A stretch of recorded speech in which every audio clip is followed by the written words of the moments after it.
ಯಾರು ಏನಂತಾರ ಬಹಳ ತಲೆ ಕೆಡಿಸ್ಕೋಬಾರ್ದು, ಬಹಳ ತಲೆ ಕೆಡಿಸ್ಕೋಬಾರ್ದು. ನಾವು ನಮ್ಮ ಮಾರ್ಗ ಹಿಡಿದು ಹೋಗೋದದ, ನಮ್ಮ ಬದುಕನ್ನು ಅರಳಿಸೋದದ. ನಮ್ಮ ಬದುಕು ನಮಗೆ ಮಹತ್ವದ್ದೇ ವಿನಃ ಯಾರು ಏನಂತಾರ ಅದು ಮಹತ್ವದ್ದು ಅಲ್ಲ. ಎಲ್ಲರಿಗೆ ಅಂತಾರ. ಬುದ್ಧನಿಗೆ ಅಂದರು, ನಿಂಗೆ ರಾಜ ಇದ್ದ, ಬುದ್ಧಿಲ್ಲ, ಹೊರಟಾದ, ಸನ್ಯಾಸಿ ಆಗಿದ್ದಾನೆ, ಭಿಕ್ಷಾ ಬಿಡಕತ್ತ. ದೈವ ಎಂಥದು? ಮನ್ಯಾಗ ರಾಜವೈಭವ, ಪಾಪ ಭಿಕ್ಷಾ ಬಿಡ್ಕೋ ತಿರುಗಾಡ್ತಾನೆ ಅಂದರು. ಆದರೆ ಬುದ್ಧನ ಮುಖದ ಮೇಲೆ ಒಂದಿಷ್ಟು ಕಳಿ ಕೆಟ್ಟಿರಲಿಲ್ಲ.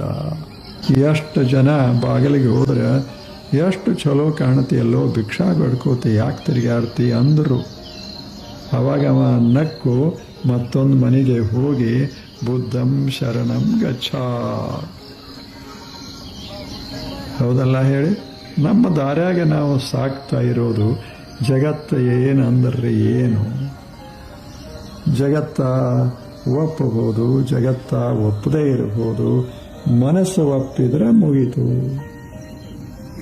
ನಮ್ಮ ಬದುಕ ಅರಳಿದರೆ ಮುಗೀತು.